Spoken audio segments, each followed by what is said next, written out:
पिछले एपिसोड में शायर को अचानक से किसी वजह से होश आ गया था और फिर वो तुरंत ही गॉडेड के ऊपर अटैक करने के लिए रेडी हो गए थे। इसके बाद अगले सीन में हम मुंडीमन पैलेस का सीन देखते हैं, जहाँ पर कि अब प्रिंसेस सुई के साथ में बात करने के लिए आया हुआ था। लेकिन तभी हम देखते हैं कि प्रिंसेस सुई की मेड उसे आगे जाने से रोक देती है और फिर उससे कहने लगती है कि प्रिंसेस सुई इस पर बहुत ही बुरे तरीके से इंजर्ड हो गई है और इसीलिए वो अभी आपसे नहीं मिलना चाहती। तब ऐसी बात सुनकर अबान से काफी उदास हो गया था और फिर वो कहने लगता है कि अगर ऐसा है तो कोई बात नहीं, लेकिन तुम उसे बता देना कि मैं उसे बचाने के लिए ज्यादा कुछ नहीं कर पाया और इसीलिए इसमें पूरी तरह से मेरी गलती है। लेकिन अगर यह सब मुझे फिर से भी करना पड़े तो मुझे इसके बारे में कोई भी चिंता नहीं है और इसीलिए मैं अभी भी ऐसा जरूर करूंगा। और फिर वो कहता है कि डिवाइन स्प्रिंगर डिमन क्लाइंट के लिए बहुत बड़ा खतरा है, इसीलिए मैं दूसरे वाले डिवाइन स्प्रिंगर को किसी भी कीमत पर अभी नहीं होने दूंगा। इसके बाद वो कहने लगता है कि मैं पिछली बार उनको नहीं मार पाया तो क्या हुआ, लेकिन इसके बाद भी मैं उनको किसी न किसी तरह से जरूर मारूंगा और इस बार यह सब प्रिंसेस सुई के प्यार के लिए होगा। अब इतनी बात कहने के बाद हम देखते हैं कि वो यहाँ से चला जाता है और जबकि प्रिंसेस सुई की मेड उसे उसके बारे में सब कुछ बता देती है।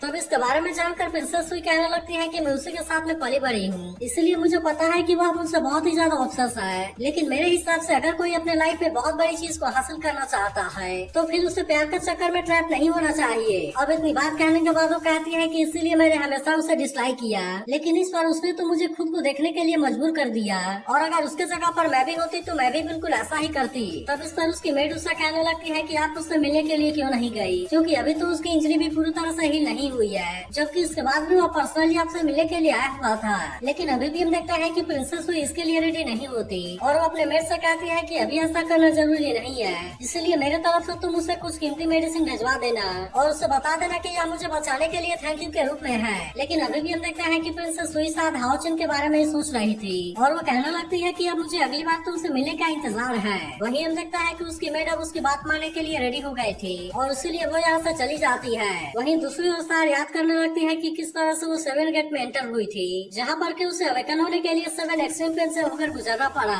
और फिर वो आखिरकार इस तरह से 7 अल्टीमेट गेट को पास कर पाई थी। जिसके बाद हम देखते हैं कि इस तरह से उसकी गॉड अवेकनिंग कंप्लीट हो गई थी और फिर इस तरह से वो ग्रिम रीपर बन गई थी। मगर तभी हम देखते हैं कि हाओचन और बाकी लोगों को चेन के चिल्लाने की आवाज सुनाई देने लगती है, जो इनसे कह रही होती है कि सार पूरी तरह से क्रेजी हो गई है। तब इसके बारे में सुनते ही हाओचन भी इस बात से काफी परेशान हो जाता है और फिर हम देखता है कि वो इसके बारे में पता लगाने के लिए तुरंत ही टनल टावर के अंदर भी आ गया था। तभी हम देखता है कि सच में सार को कुछ हो गया है, क्योंकि वो गॉड हेड और लिटिल स्केलेटन के ऊपर अटैक करने की कोशिश कर रही थी और इसीलिए गॉड हेड में उसे रोकने के लिए उसके सामने कुछ नहीं कर पाती। तभी हम देखता है कि इनके सामने सार की बहुत ही शानदार एंट्री होती है, जिससे देखते हुए सभी पूरी तरह से हैरान हो गए थे और इनमें से किसी को भी समझ में नहीं आ रहा था कि अचानक से सार को क्या हो गया। मगर तभी हम देखते हैं कि सार हाओचन की तरफ आने लगती है और कहने लगती है कि क्या वो तुम ही हो जो कि मुझे यहाँ पर रोकना चाहते हो। लेकिन हम देखते हैं कि हाओचन को इसके बारे में बिल्कुल भी कोई अंदाजा नहीं होता और तभी अचानक से सार उसके ऊपर अटैक करने की कोशिश करने लगती है। जिसके बाद हम देखते हैं कि हाओचन भी इसके अटैक से खुद को बचाने लगा था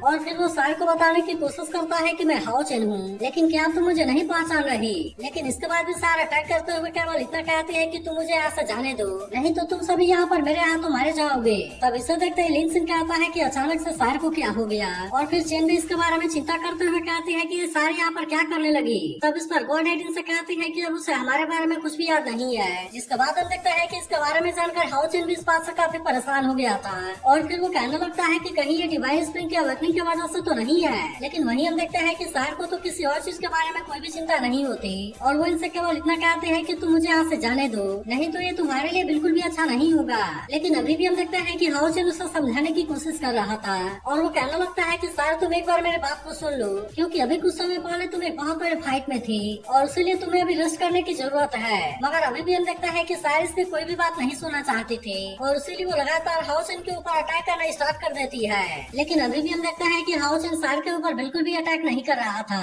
और वो केवल इसके अटैक से खुद को बचाने के लिए कोशिश कर रहा था। तभी हम देखते हैं कि लिन सिन भी हाओचन को बचाने के लिए एलिमेंटल फायर सेल का यूज करना चाहता है, लेकिन असल में वो सार के सामने कुछ भी नहीं कर पाता। तभी हम देखते हैं कि इसके वजह से सार लिन सिन के ऊपर गुस्सा हो जाती है और अब इसीलिए वो इसके ऊपर भी अटैक करने के लिए चली जाती है। तब इसे देख लिन सिन फिर से एलिमेंटल फायर सेल का यूज करने की कोशिश करता है, लेकिन इस बार भी हम देखते हैं कि वो सार के पावर के सामने कुछ भी नहीं कर पाता और इसीलिए वे सभी अब अपनी जान बचाने के लिए वहाँ से भागने लगते हैं। तब सीमा सिया लिन सिन से कहने लगता है कि तुम सार के अटैक के सामने कुछ भी क्यों नहीं कर पाए। तब इस पर लिन सिन उस पर गुस्सा होते हुए कहता है कि तुम्हें तुम्हें लगता है कि मैं उसके पावर के सामने कुछ भी कर पाऊंगा। इसके बाद हम देखते हैं कि वह किसी तरह से खुद को उसके अटैक अटैक से बचाने लगते हैं और फिर वो सोचने लगता है कि आखिरकार हमें इसके बारे में क्या करना चाहिए। तब इस पर युवान कहती है कि क्या हमें एक साथ में मिलकर सायर को रोकना चाहिए, मगर तभी हम देखते हैं कि सायर 6 साइकिल के फर्स्ट फॉर्म को यूज करने के लिए रेडी हो जाती है, जिससे देखते ही वह सभी इस बात से काफी परेशान हो गए थे। जबकि हम देखते हैं कि सायर को इसके बारे में बिल्कुल भी कोई चिंता नहीं होती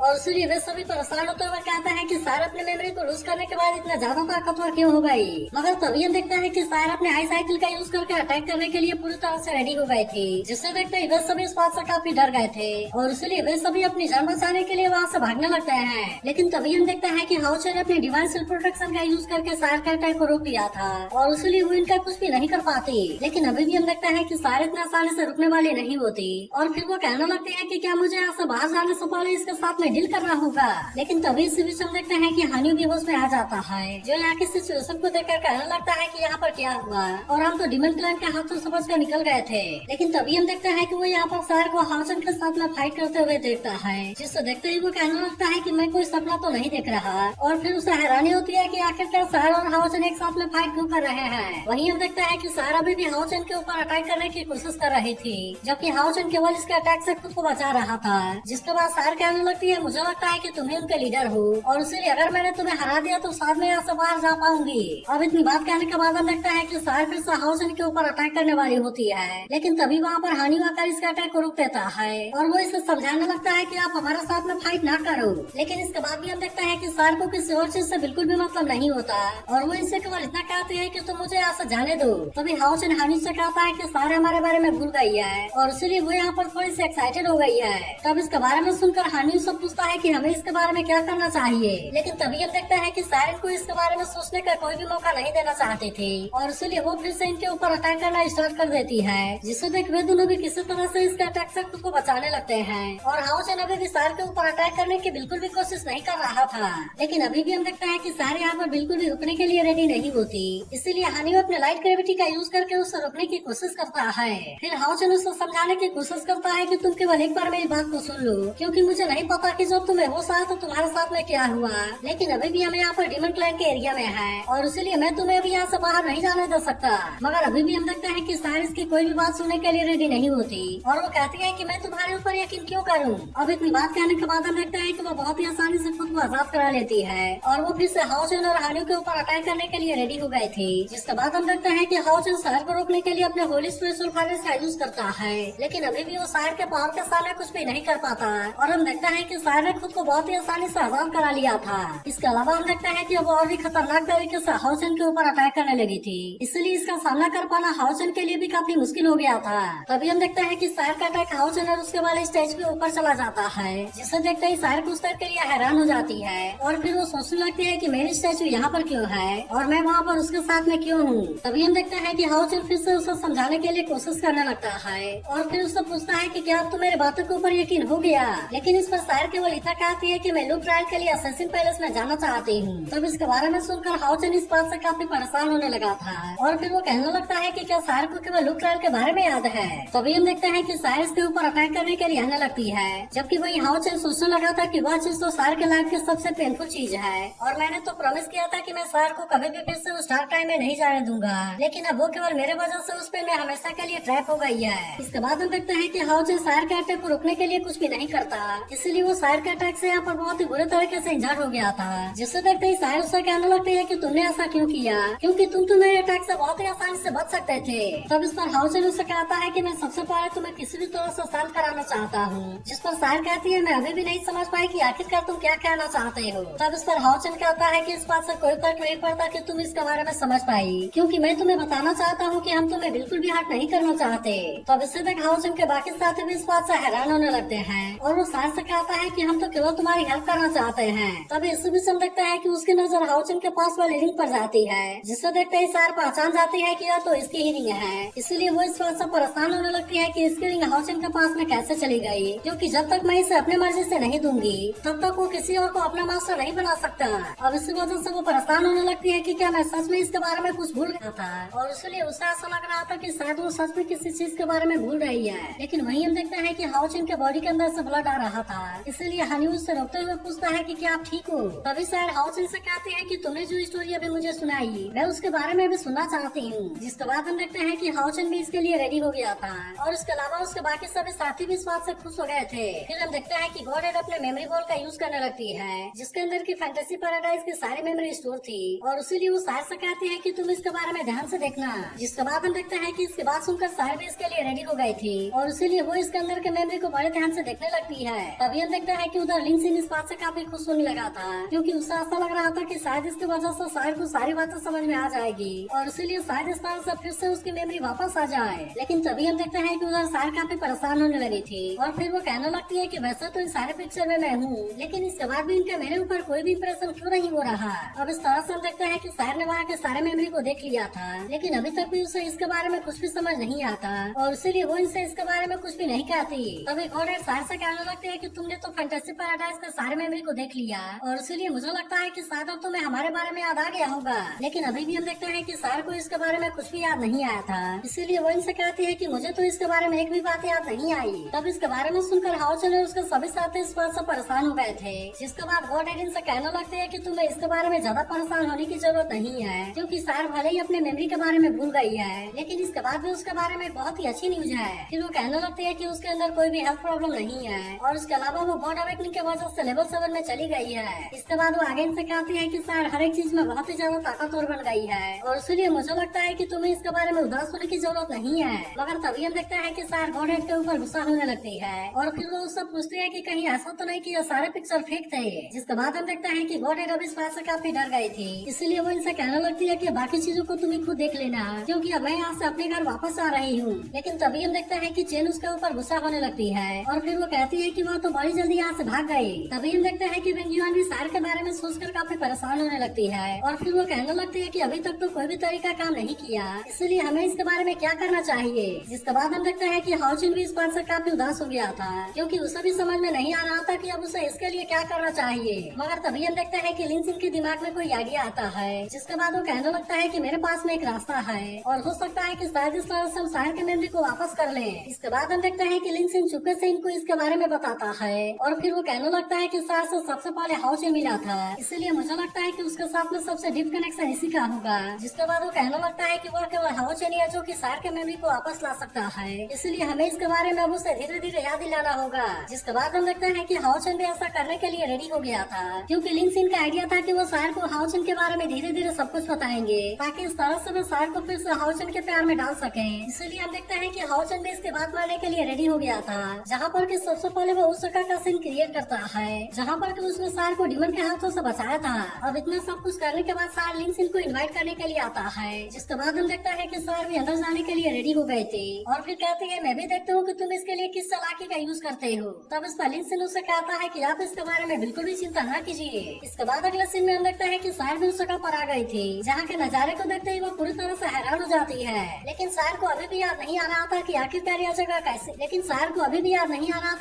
कैसी है और क्या वो कभी यहाँ पर आई है। तभी हम देखते हैं कि चेन हाओचन से सार के पास में जाने के लिए कहती है क्योंकि अब उसने सारी चीजों को बहुत ही अच्छे से अरेंज कर दिया था। जिसके बाद हम देखते हैं कि अचानक से एक वुल्फ डिमन सार के ऊपर अटैक करने के लिए आने लगा था इसलिए हाओचन उसे बचाने के लिए कोशिश करता है लेकिन तभी हम देखते हैं कि सार ने खुद उसके ऊपर अटैक करके उसे रोक दिया था। जिसके बाद हम देखते हैं कि वो तो असल में मेटल है और वे सभी असल में इस तरह से सार को उसके बचपन वाले सीन के बारे में याद दिलाना चाहते थे लेकिन हम देखते हैं कि वे इसके बारे में पूरी तरह से फेल हो गए थे और तभी सार उसको पूछती है कि आखिरकार तुम ये क्या कर रहे हो। लेकिन अभी भी हम देखते हैं कि हाओचन के सभी साथी उसे सपोर्ट करने के लिए पूरी तरह से रेडी थे और इसीलिए वे हाओचन से कहते हैं कि लीडर आप गिव अप मत करना। तभी हम देखते हैं कि हाओचन अपने पावर का यूज करके इस जगह को होली सिटी वाले जगह के रूप में चेंज कर देता है लेकिन अभी भी हम देखते हैं कि सार को इसके बारे में कुछ भी याद नहीं आया होता और फिर वो हाओचन से पूछती है कि यह कैसी जगह है। तब इस पर हाओचन उससे पूछता है कि अभी भी तुम्हें याद है कि हम होली सिटी में पहली बार कैसे मिले थे। लेकिन हम देखते हैं कि सार अभी उसे इसके बारे में कोई भी जवाब नहीं देती और वो यहाँ पर केवल इस जगह को एंजॉय कर रही थी। तभी अचानक से हम देखते हैं कि हाओचन के सभी साथी असैसिन वाले स्टाइल में हाओचन के ऊपर अटैक करते हैं जिससे देख हाओचन तुरंत इनको रोकने लगा था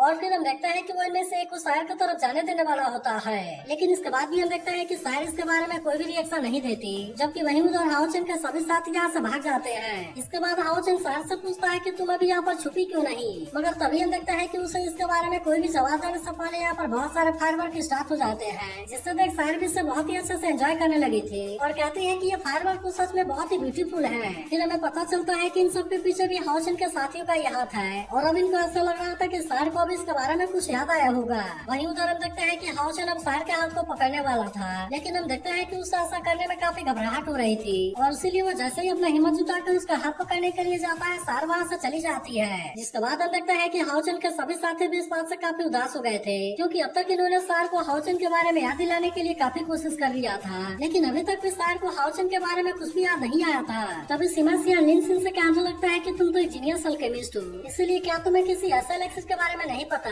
जो कि डायरेक्टली सार के मेमोरी को वापस ला दे। तब इसके बाद सुनकर लिनसिन उससे कहता है कि अगर मेरे पास में ऐसा कोई एलेक्सिस होता तो फिर क्या मैंने इसे सार को नहीं दे दिया होता। लेकिन इसके बाद भी हम देखते हैं कि वो इसके बारे में सोचने लगता है, क्योंकि हो सकता है कि शायद उसे कोई तरीका मिल जाए। तभी हम देखते हैं कि चेन भी इन बातों के वजह से काफी उदास हो गई थी और वो कहने लगती है कि मैंने कभी नहीं सोचा था कि सार हाउचन के बारे में भूल जाएगी। वहीं सार हाउचन से कहती है कि अभी तक मुझे एक भी चीज के बारे में याद नहीं आया, इसीलिए तुम अपने साथियों को मना कर दो कि वे इसके बारे में कुछ भी करने की कोशिश ना करें। लेकिन इसके बाद भी हम देखते हैं कि हाउचन इतने आसानी से हार मानने वाला नहीं होता और फिर वो सार से कहता है कि अगर तुम्हें याद नहीं आया तो इस बात से कोई भी फर्क नहीं पड़ता। और फिर वो कहता है कि अगर तुम बाकी सभी चीजों के बारे में भूल गई होती तो मुझे इस बात से कोई फर्क नहीं पड़ता। लेकिन इसके बाद भी कुछ ऐसे प्यारे मोमेंट थे जिनके बारे में भूल जाना सबसे ज्यादा दर्द देता है। लेकिन इसके बाद भी हाउचन सार से कहता है कि तुम्हें इसके बारे में चिंता करने की जरूरत नहीं है, क्योंकि अगर वे मेमोरी वापस नहीं आ सकते तो क्या हुआ। लेकिन इसके बाद भी मुझे लगता है कि हम आने वाला समय में एक दूसरे के साथ टाइम बिताएंगे और फिर सारा समय से मेकअप कर लेंगे। अब इतनी बात करने के बाद वो सार से कहता है कि हम सभी तुम्हारे साथ हैं। जिसके बाद हम देखते हैं कि बाकी लोग भी उसका साथ देने के लिए रेडी हो गए थे और वहीं उधर हाओई और स्केलेटन भी इसके लिए रेडी हो गए थे। लेकिन अभी भी हम देखते हैं कि सार इसके बारे में जल्दी से कोई डिसीजन नहीं ले पाती और फिर वो कहती है कि मैं केवल इतना जानती हूँ कि मुझे एक्सोर्सिज्म पास में वापस आना है, इसलिए ऐसा हो सकता है कि वहाँ पर जाने के बाद मुझे इसके बारे में कोई आंसर मिल सके। तब इसके बारे में सुनते ही लिनसिन भी इस बात से काफी खुश हो गया था और फिर वो कहने लगता है कि हमें तो एक्सोर्सिज्म पास में जा रहे हैं। तभी हम देखते हैं कि इसके बारे में जानकर चेन भी इस बात से खुश हो गई थी और फिर वो सार से कहने लगती है लेकिन वहाँ पर जाने के लिए तुम्हें डिमन क्लाइंब को पास करना होगा, इसीलिए अकेले जाना बहुत ही ज्यादा डेंजरस होगा। तभी हम देखते हैं कि हाउचन सार को अपने साथ में लेकर जाना चाहता था, इसलिए वो उससे पूछता है कि क्या तुम हमारे साथ में आना चाहोगी। जिसके बाद हम देखते हैं कि हाउचन के सभी साथी इस बात से खुश होने लगे थे, क्योंकि इनको ऐसा लग रहा था कि सारे सदस्यों सार से जुड़ पाएंगे। मगर तभी हम देखते हैं कि सार इतने आसानी से हाउचन की बात मानने के लिए रेडी नहीं होती, इसलिए वे सभी इस बात से काफी उदास हो जाते हैं। लेकिन तभी हम देखते हैं कि सार इनके साथ में जाने के लिए रेडी हो गई थी और वो हाउचन के सामने शर्त रखती है कि जब तक मुझे सारी चीजें याद नहीं आ जाती